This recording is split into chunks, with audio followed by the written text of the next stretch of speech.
Halo sahabat pecinta otomotif, selamat bertemu kembali dengan kami dari channel Pakar Otomotif. Pada video kali ini, kami akan berbagi tips bagaimana melakukan pemeriksaan sistem elektronik kendaraan dengan menggunakan osiloskop.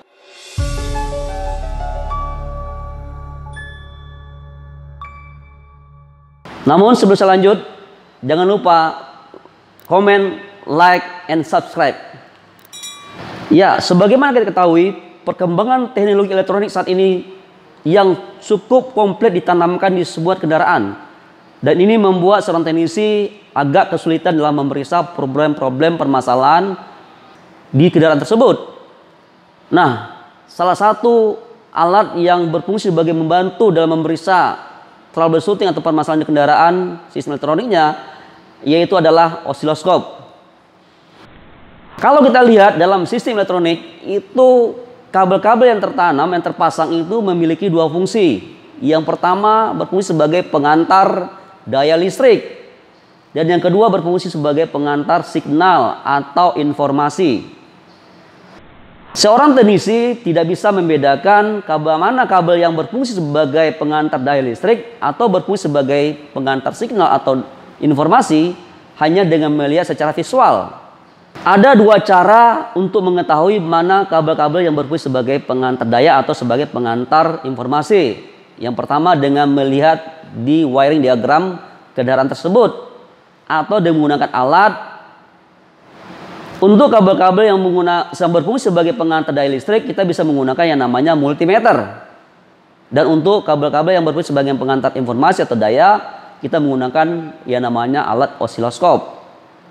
Nah, pada kesempatan ini saya akan coba jelaskan bagaimana kita menggunakan osiloskop dalam memeriksa signal-signal atau informasi yang dihasilkan oleh sensor-sensor dari kendaraan atau sistem elektronik. Seperti kita lihat di sini, di hadapan saya sudah ada satu buah osiloskop yang biasa digunakan oleh seorang teknisi untuk memeriksa signal-signal dari sistem elektronik kendaraan. Sebenarnya di pasaran sana banyak model atau tipe-tipe daripada osiloskop yang bisa digunakan. Ini salah satunya. Ya. Kita lihat ya, di mana kabel yang sebelah kiri yang berwarna merah merupakan channel A atau saluran A. Dan kabel yang sebelah kanan yang berwarna biru adalah channel B atau saluran B. Kedua channel ini bisa difungsikan secara bersamaan keduanya atau difungsikan satu persatu. Nah, untuk bagian depan ini ada layar monitornya untuk menampilkan signal-signal yang ditampilkan dari pengukuran kita. Kita lihat, kita akan coba hidupkan layarnya.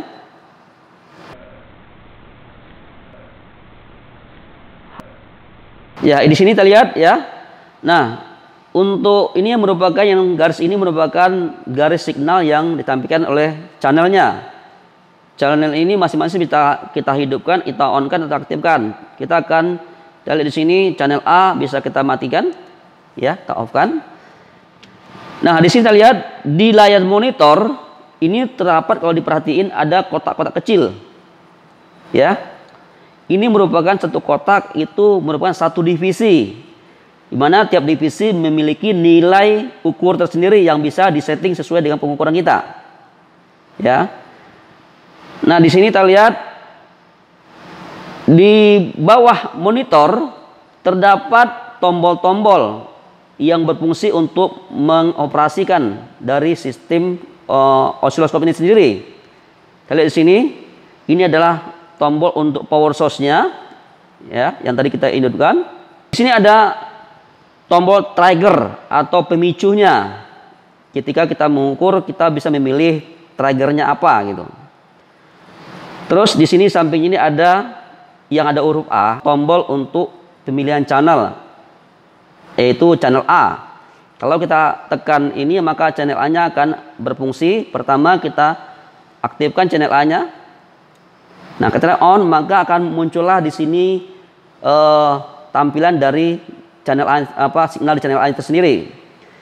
Untuk channel A ini ada pengaturan untuk volt per divisinya.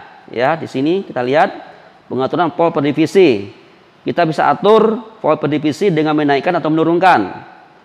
Kita menaikkan ke atas, maka akan naik ya dengan maksimal 50 volt per divisi. Kita lihat di sini, terlihat di tampilan monitor di sebelah kiri.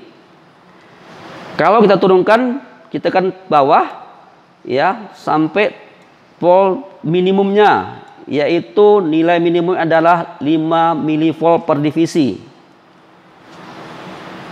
Ini adalah merupakan untuk pengaturan tingkat daripada kepekaan dari signal.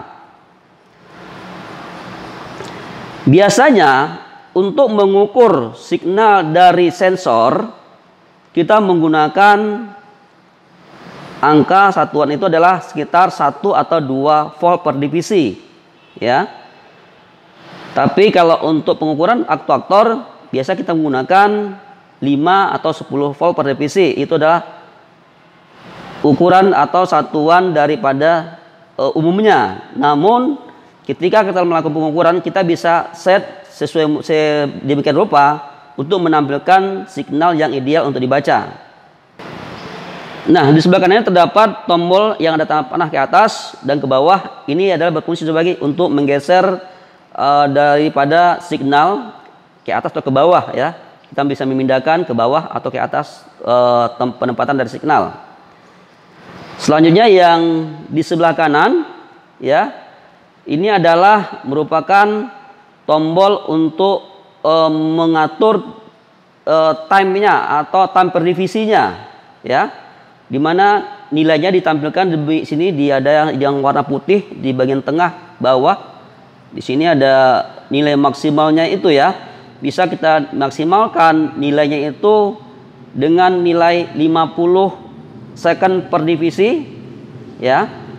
Atau kita minimalkan ya dengan menekan ke kanan dengan nilai minimal, yaitu kita lihat di sini 5 nanosecond per divisi ya.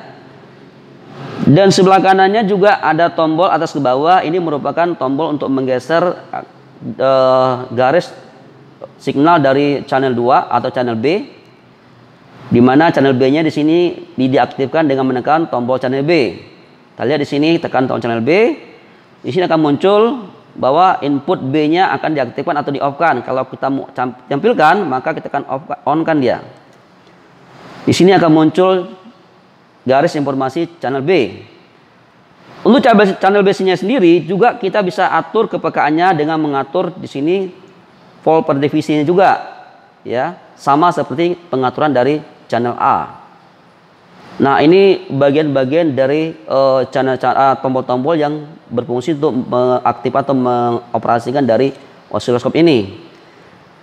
Nah, selanjutnya kita akan coba langsung melakukan pengukuran pada kendaraan ya. Pertama-tama kita off-kan dulu. Oke. Nah, kita akan melakukan pengukuran pada kendaraan mobil Avanza ya. Kita akan coba melakukan pengukuran untuk bagaimana bentuk dari signal camshaft dan crankshaft sensor. Di mobil ini, mobil Avanza ini, posisi camshaft sensor berada di belakang, bagian belakang engine. Dan ini sedikit akan menyulitkan seorang teknisi untuk melakukan pengukuran. Untuk itu kita bisa menggunakan kabel adaptor ya. Juga untuk pengukuran dari crankshaft yang berada di bawah, kita gunakan kabel adaptornya. Ya. Sekarang kita langsung aja.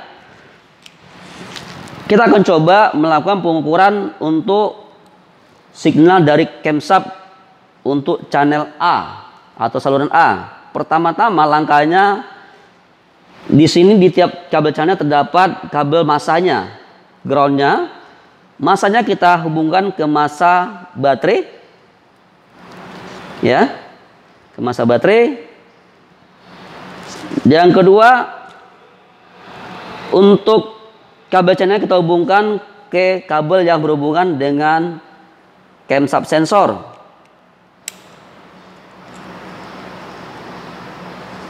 Setelah itu mesin bisa kita hidupkan. Setelah mesin hidup, kita bisa aktif atau on-kan osiloskopnya.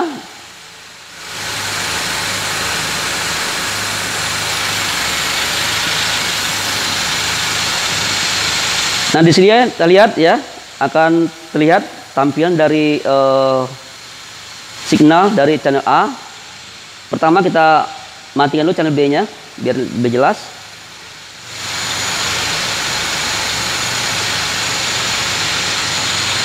Nah, ini kita lihat bentuk channel daripada signal A-nya itu belum begitu ideal. Kita bisa set di sini ya. Kita lihat di sini.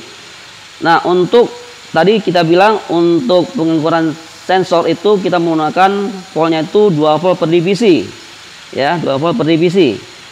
Sementara untuk time-nya kita bisa set ya dengan yaitu kita naikkan ya.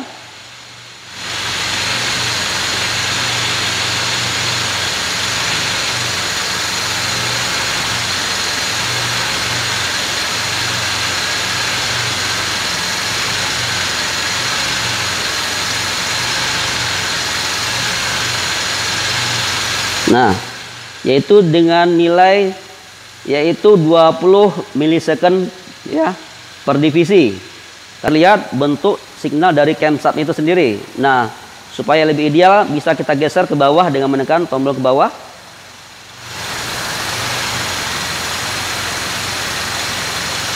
Nah, ini kita lihat ya. Nah, untuk signal ini kondisi sekarang dalam keadaan bergerak. Untuk memudahkan dalam membaca, kita bisa menahan atau mengholdnya dengan menekan tombol stop atau hold ya. Nah, di sini kita bisa baca lebih mudah. Selanjutnya kita juga akan coba melakukan pengukuran untuk channel B-nya, yaitu untuk pengukuran daripada crankshaft ya. Untuk itu channel B kita aktifkan ya, kita kembalikan on ini. Kita aktifkan channel B-nya. Kita on-kan channel B supaya dia muncul. Nah, sekarang channel B sudah aktif. Kita bisa lakukan pengukuran untuk channel B-nya. Sama seperti langkah pertama, untuk saluran channel B, kita kasihkan massa dulu. Selanjutnya, yang satu lagi kita masukkan ke sensor daripada crankshaft. Yang ini sudah terhubung ke kabel adaptor.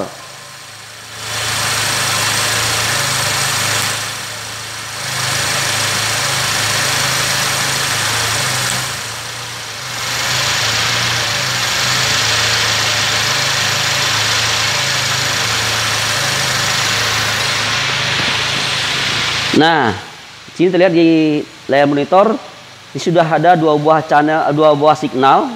Yang pertama yang berwarna ya. Yang pertama warna hijau itu adalah channel A untuk signal dari camshaft, dan warna kuning ada channel B untuk signal daripada crankshaft. Kita lihat sinyal crankshaftnya di sini belum ideal untuk dibaca. Kita bisa set dia punya time-nya ya. Kita naikkan time-nya. Ya, kita turunkan sini. Nah, di sini kita lihat kita set time-nya itu 5 milisecond per divisi untuk membaca signal dari crankshaft. Ini juga bisa kita hold untuk membacanya. Nah, inilah bentuk-bentuk signal yang ditampilkan dengan menggunakan osiloskop. Dengan begini, teknisi bisa menganalisa permasalahan di kendaraan.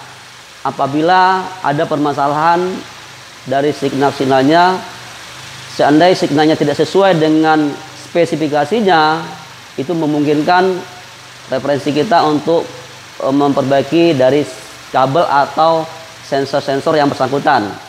Demikian tutorial daripada penggunaan osiloskop ini. Terima kasih. Sampai ketemu lagi di video selanjutnya. Salam otomotif.